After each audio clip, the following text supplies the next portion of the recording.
And of course, to our sponsor of the Milstein Criminal Justice Forums, Howard Milstein. And it's actually my pleasure to introduce Howard, who will in turn introduce the judge.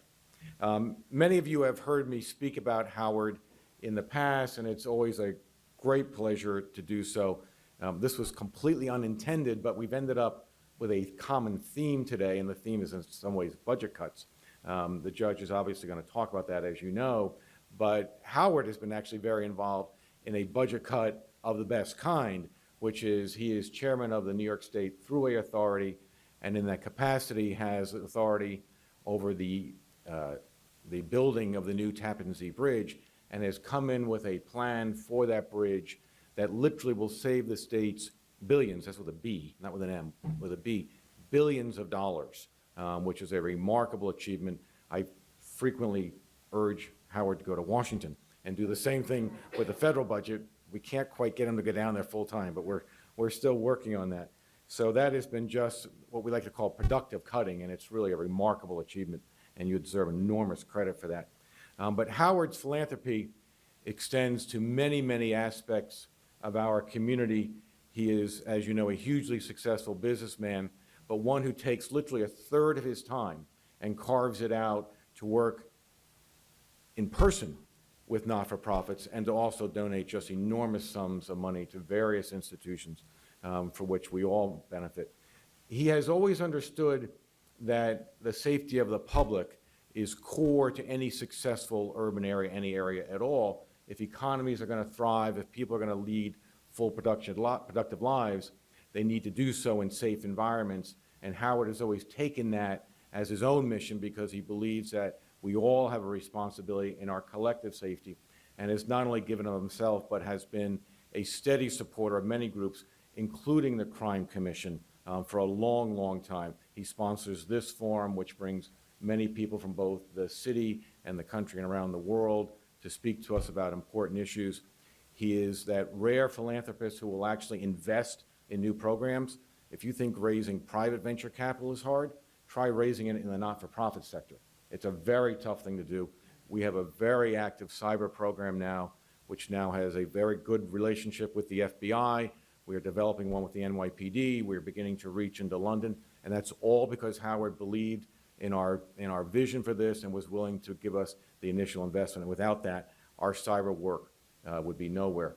He has also worked with the COPE program, which delivered aid to first responders. He believes in direct action. He has donated money to Hurricane Sandy responders as well. In other words, he is always there. You all know the Federal Law Enforcement Foundation, which provides direct support to victims of law enforcement victims, and he has been a very, very strong supporter of that as well. I'm happy to tell you that it's not just with Howard. His wife, Abby, that many of you know, is also very active. She runs the New York Legal Assistance Group. One of my colleagues, Rosa Morales, is here, and she serves on that board, and we're very proud of Rosa and does work with them all the time. So I could go on and on about Howard, but I think it's probably better that I just bring him up. Howard, we thank you very much for sponsoring not just this, but all you do for the Crime Commission. Thank you.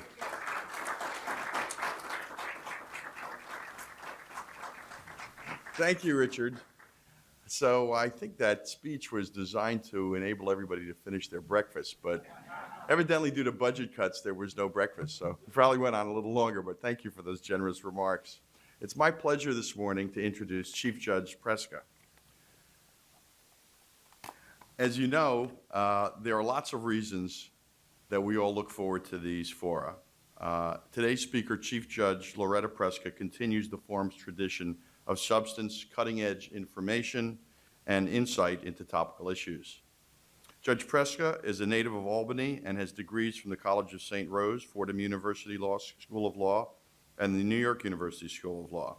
She now serves as the Chief Judge of the United States District Court for the Southern District of New York. But she's no newcomer to that court. After 20 years in private practice, she was nominated to a seat in the Southern District in 1992, a seat that she held right up until she was named Chief Judge in 2009.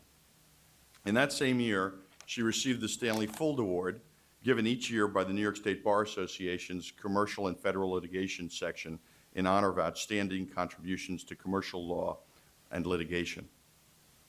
The Southern District of New York is, as you know, one of the very busiest federal trial courts in the country.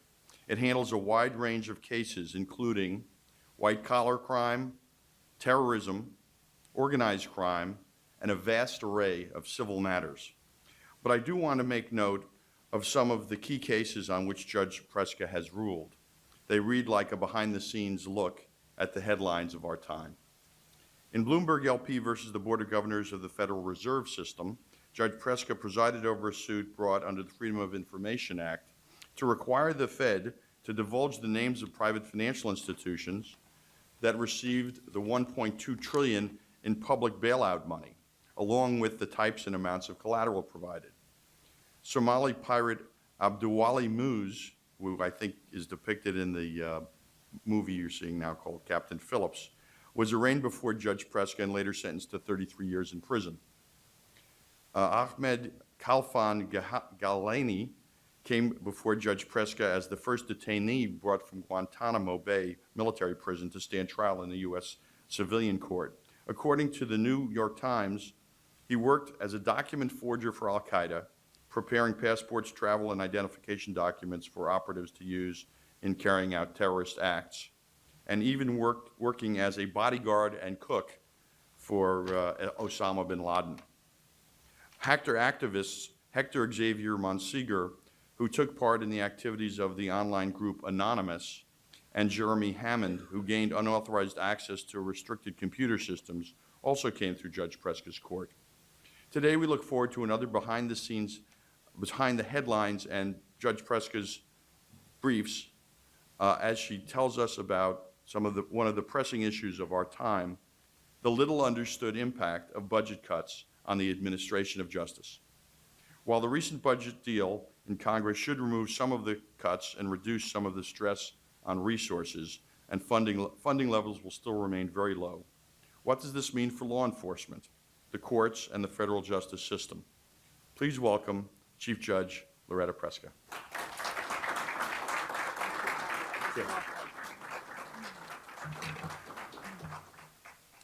Thank you, Howard, for that gracious introduction. And I want to echo Richard's words of thanks to you for everything you do, not just for criminal justice in New York, but for New York in general. We are in your debt. I'd also like to thank the Commission and all of you present here today for your continued support and for everything you do for law enforcement and the administration of justice. Turning to my topic of the morning, I'm glad to report that the bipartisan appropriations bill recently passed by Congress will come very close to restoring the judiciary's pre-sequester funding levels. And while I am optimistic, I emphasize Howard's use of the word should. It's very important for us to recognize that we are not out of the woods yet. And thus this morning I'll talk to you a little bit about the continuing difficulties that we face because of the last few years of budget climate. Sequestration cuts took place in the spring of 2013. Final enacted appropriations for 2013 reduced the judiciary's funding, which I point out is 0.2% of the federal budget, 0.2, by merely $350 million. And still, that's only part of the story. In fiscal years 2010, 11, and 12, the judiciary received essentially flat funding. And because we have certain must-pay items, such as our rent to GSA and the like, a flat funding appropriation essentially means a reduction. Thus, in reality, the funding increase that I've just described brings us back to what is more or less 2010 funding levels.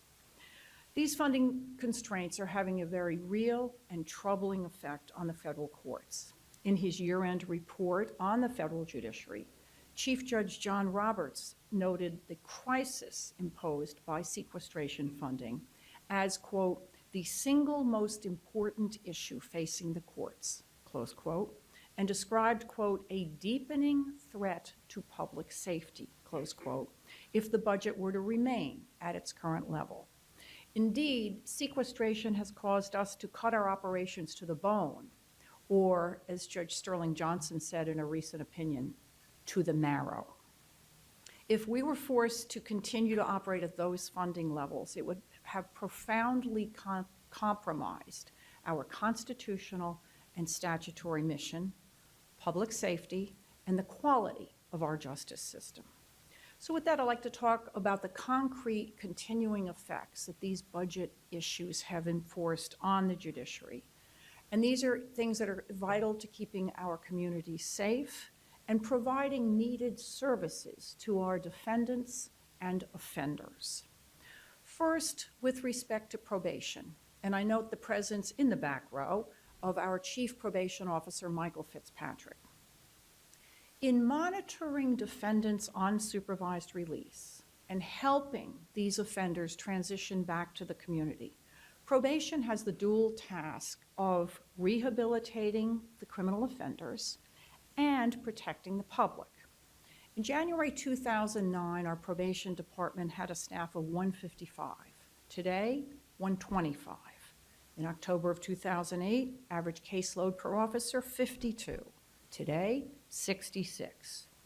Now, just because we have fewer officers does not mean that our caseload has decreased or become less serious. In fact, between 2012 and 13, the number of offenders on probation in our district with a 70 to 90% likelihood of recidivism surged from 469 to 610. The American Probation and Parole Association recommends that each officer have no more than 30 of these high-risk offenders.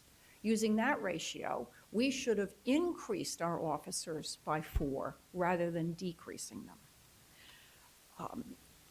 In addition, probation's funding for various programs was cut during that time period. Funding for substance abuse treatment went down 43%. Location monitoring, 24%, and mental health treatment, 7%. The fiscal 14 budget should, in Howard's words, restore this. But of course, the actual allocations have not been made, so we don't know. Critically, at this point, however, offenders that we think, our professional probation officers think, should have mental health treatment, substance abuse treatment, and beyond location monitoring are wandering about the streets, a threat to public safety. Lack of officers has also forced probation to delay or skip the execution of court-ordered searches. Fewer or delayed searches mean more illegal guns, illegal substances, child pornography, and other contraband left in our communities. To illustrate, I recently had a case where the underlying violation was the defendant's conviction for performing illegal silicone injections to help her client's posteriors.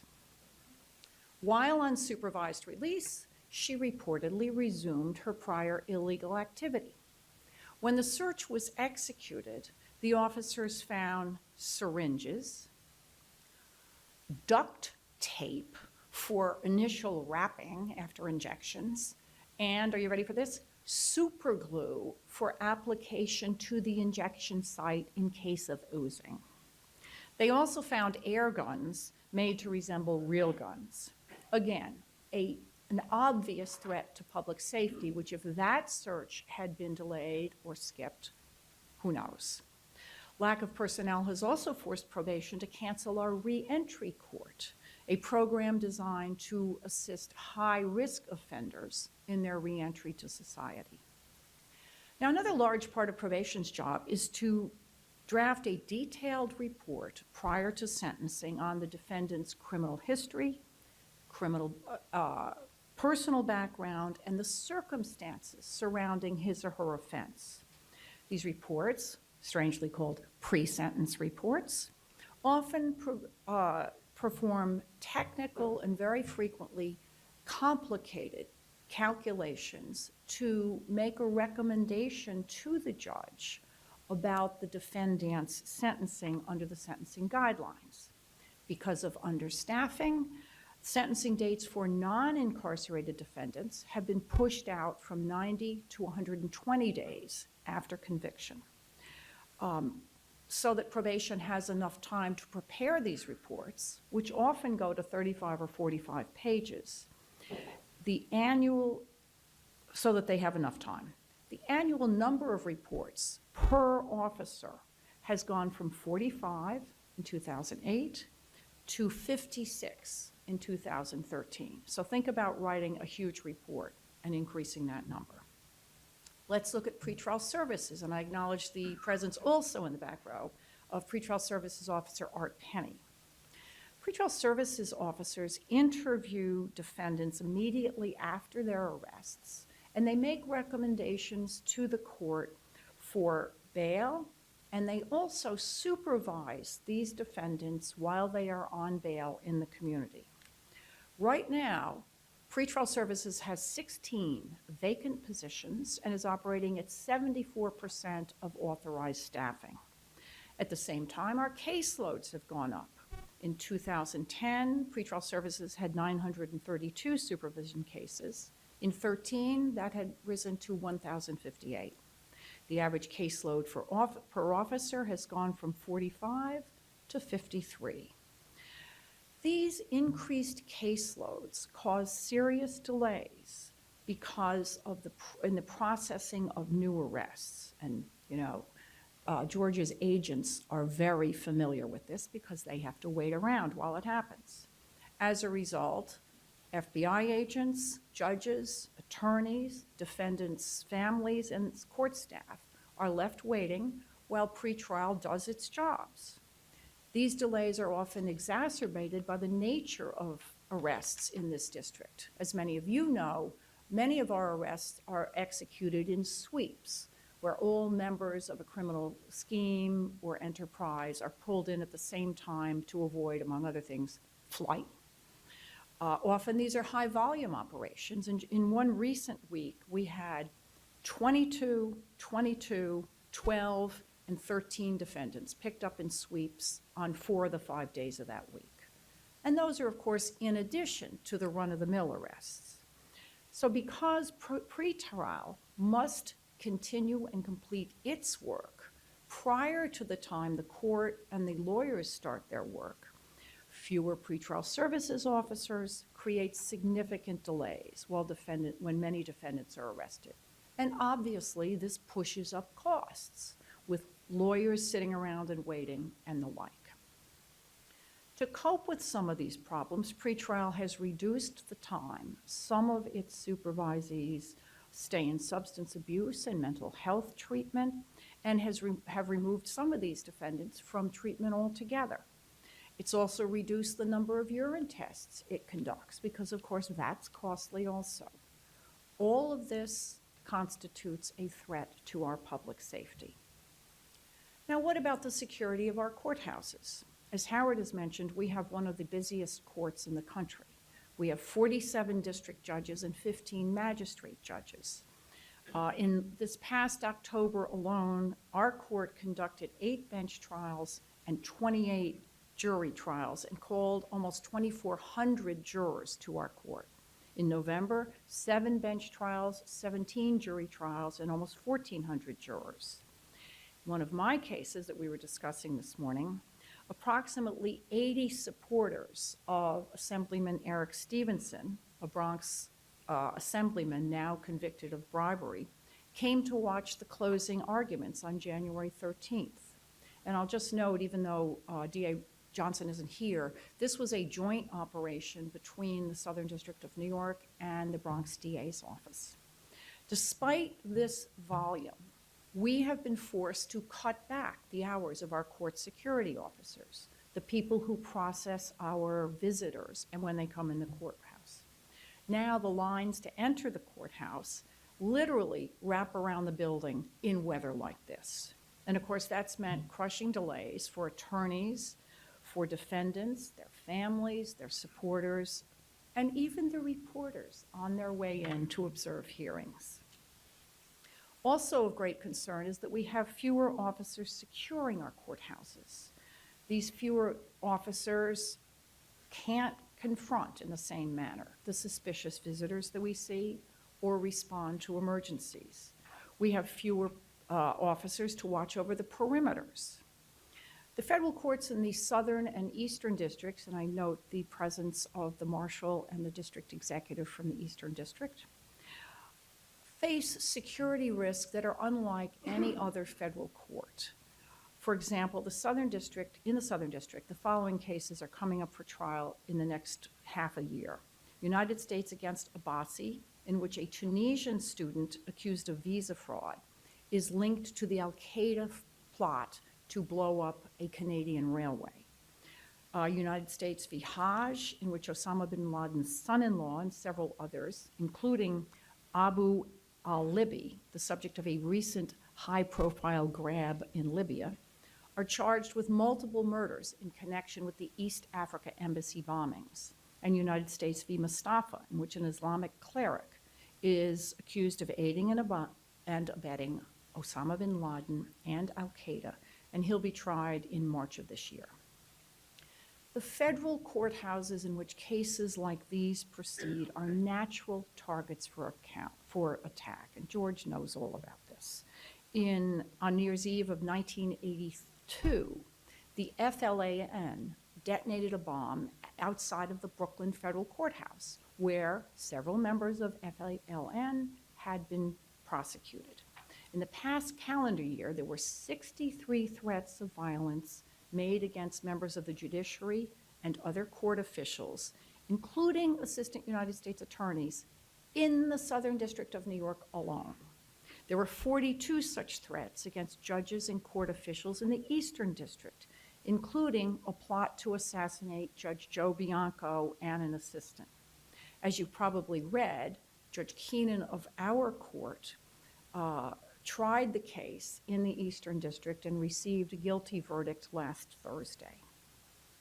If the courthouses in these districts are not staffed properly, we are going to be more than vulnerable to security threats, and thus the reduced hours of our CSOs also present a grave threat to public safety. So again, I want to thank the Citizens Crime Commission for its work and thank Howard for all of his work, including with the commission. And I appreciate your attention. I appreciate your listening to the fact that sequestered-induced funding cuts have caused serious consequences to the court's constitutional and statutory mission, public safety, and the quality of our justice system. I am cautiously optimistic, but I go back to Howard's word that these cuts, these restorations should take us back to better levels. And I hope that the lesson learned here will be never again. Thank you, ladies and gentlemen.